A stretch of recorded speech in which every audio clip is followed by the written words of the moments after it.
अस्सलाम वालेकुम व्यूवर्स, कैसे हैं आप सब। उम्मीद करता हूँ सब खैर आफियत से होंगे। अल्लाह सबको शाद आबाद रखे। व्यूवर्स, फूड पॉइजनिंग यानी बदहजमी का हो जाना, ये किसी भी वक्त हो सकता है, किसी भी मौसम में हो सकता है। लेकिन गर्मियों में ये मसला ज़्यादा होता है क्योंकि माहौल में बैक्टीरिया, पैरासाइट्स और वायरसेस बहुत ज़्यादा एक्टिवेट होते हैं। और ये उन लोगों को ज़्यादा होता है कि जो ज़्यादा बाज़ारी खुराक लेते हैं, ऐसी खुराक खाते हैं कि जो ओपन हो, यानी अनहाइजेनिक खुराक हो गया और अनहाइजेनिक पानी हो गया। इस पर बात करेंगे, इसके वजूहात को भी देखेंगे, इसके अलामात को भी देखेंगे और मैं आपको होम्योपैथिक के ऐसे आजमूदा अद्वियात भी बताऊंगा कि जिससे आपको पहले ही दिन इस फूड पॉइजनिंग वाले मसले से आप लोग शिफा पा जाएंगे। और फूड टिप्स में भी मैं आपको ये भी बताऊंगा कि कौन सी ग़िज़ा आप लें, कौन सी ग़िज़ा को आप एवॉइड करें या उससे परहेज़ करें। और ऐसा एक घरेलू टिप भी बताऊंगा कि जो आप घर में खुद अपने आप के लिए तैयार करेंगे और उसको आप लेंगे, उससे आपका इलेक्ट्रोलाइट का बैलेंस भी, जो नमकियात बॉडी में कम हो जाती हैं, वो मसला भी ठीक होगा। साथ में जो आपके बॉडी में पानी की कमी आई हुई है वो भी इससे ट्रीट होगा। इन तमाम अवामिल पर बात करेंगे व्यूअर्स। लेकिन अगर आप नए हैं और अभी तक आपने मेरे चैनल को सब्सक्राइब नहीं किया तो चैनल को सब्सक्राइब कर दें और बेल आइकन दबा दें, ताकि इस तरह की मुफीद मेडिकल रिलेटेड वीडियोस आप लोगों को मिलती रहें और आप एक सेहतमंद ज़िंदगी गुजारते रहें। व्यूअर्स, फूड पॉइजनिंग जो होता है, कोई बाज़ारी चीज़ खा ली या वैसे ही घर पर कोई चीज़ थी, बासी थी या उसमें कुछ बैक्टीरिया थे या पैरासाइट्स थे, ऐसा पानी पी लिया जिसमें बैक्टीरिया थे, वायरसेस थी या पैरासाइट्स थी और उससे आप लोगों को फूड पॉइजनिंग हो गई। तो इसकी जो मखसूस इब्तदाई अलामात हैं उसमें यह है कि पेट में दर्द होता है, मतली की कैफियत होती है, साथ में वोमिटिंग यानी कै का आना ये होता है, हल्के दर्जे का बुखार होता है, जिस्म में दर्दें होती हैं माइल्ड सी, और साथ में सर में भारीपन और सर दर्द होता है। ये इब्तदाई अलामात हैं। लेकिन अगर ये 2-3 दिन आपको फूड पॉइजनिंग रहे, अनट्रीटेबल रहे या कंट्रोल में ना हो, तो इसकी जो एडवांस अलामात हैं वो बहुत सिवियर होती हैं। उसमें टेम्परेचर 102 फ़ारेनहाइट से भी ऊपर चला जाता है, डायरिया की स्पीड भी ज़्यादा हो जाती है, के की स्पीड भी ज़्यादा हो जाती है, जिससे जिस्म में पानी की शदीद किल्लत पैदा हो जाती है, जिसे डिहाइड्रेशन हम कहते हैं।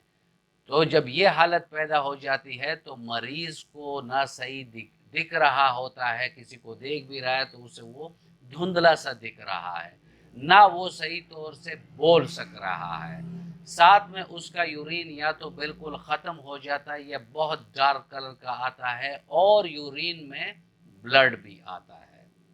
तो ये कुछ एडवांस इसकी जो अलामात हैं वो ये होती हैं। और फूड पॉइजनिंग को आप कभी भी लाइटली ना लें, क्योंकि अगर ये प्रोलॉन्ग कर जाए, वीक पर चला जाए, तो लाइफ थ्रेटनिंग सी कंडीशन हो जाती है, ज़िंदगी को ख़तरा हो जाता है।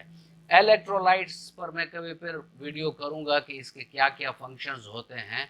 लेकिन इसका एक फंक्शन ये भी है कि जो आपका दिल धड़क रहा होता है, इसके लिए भी इलेक्ट्रोलाइट चाहिए होता है कि उसकी धड़कन को कंट्रोल करे, उसको अपने लिमिट्स में रखे और वो प्रॉपरली खून को जिस्म के मुख्तलिफ हिस्सों में पंप करता रहे और डीऑक्सीजनेटेड ब्लड्स को साफ करता रहे। तो ये तमाम काम के लिए इलेक्ट्रोलाइट्स दिल को भी चाहिए होते हैं। विवर्स, अब हम चलते हैं और वजूहात को देखते हैं कि इसमें वो कौन सी ऐसी वजूहात हैं कि जिसकी वजह से फूड पॉइजनिंग हो जाती है। अव्वल वजह तो इसमें जो है वो है बैक्टीरिया। बैक्टीरिया भी स्पेशली, इसमें कई सारे बैक्टीरियाज आते हैं, लेकिन जो बहुत ज़्यादा मशहूर किस्म के बैक्टीरियाज हैं जिससे फूड पॉइजनिंग होती है اس میں ایک ہے ای کولائی اور دوسرا ہے سلمونیلا۔ تو یہ دو اس طرح بیکٹیریاز ہیں کہ اس سے بھی ہوتا ہے، اور اقسام بھی ہیں جس سے فوڈ پوائزننگ ہوتی ہے، لیکن مشہور اقسام یہ دو ہی ہیں۔ اس کے بعد پیراسائٹس آ جاتی ہیں، یہ بھی چھوٹے مائکرو ایلیمنٹس ہوتی ہیں، جسم میں جا کر ابتری پیدا کرتے ہیں، خوراک میں شامل ہو کر جب ہم اس خوراک کو لیتے ہیں تو پھر باڈی میں فوڈ پوائزننگ والی کنڈیشن ہو جاتی ہے۔ اور اس میں مشہور جو پیراسائٹس ہیں ان کے نام یہ ہیں جارڈیا اور ٹیکزوپلازما۔ یہ پیراسائٹس جو ہیں یہ مطلب فوڈ کو کنٹیمنیٹ کر کے اور فوڈ پوائزننگ کا باعث بنتے ہیں۔ اس کے بعد جو وائرسز ہیں، کئی سارے وائرسز ہیں کہ جو فوڈ پوائزننگ کو کریٹ کرتی ہے، اس میں ہیپاٹائٹس اے والا وائرس بھی ہے اور روٹا وائرس بھی ہے۔ تو یہ کچھ ایسے عوامل میں نے آپ کو بتایا کہ جس کی وجہ سے فوڈ پوائزننگ ہوتی ہے۔ ویورز، اب ہم چلتے ہیں اور دیکھتے ہیں کہ ایمرجنسی میں ہمارے پاس ہومیوپیتھک کی، السیف ہومیو رجیم کی وہ کون سی ایسی کمبینیشن ہے، کیونکہ اس میں جیسے میں نے عرض کیا کہ ڈائریا، نوزیا اور وومٹنگ، یہ تین علامات تو بڑے پرسسٹ کرتے ہیں، یعنی بہت زیادہ ہوتے ہیں، تو ان کو ہم نے بہت جلد کنٹرول کرنا ہوتا ہے۔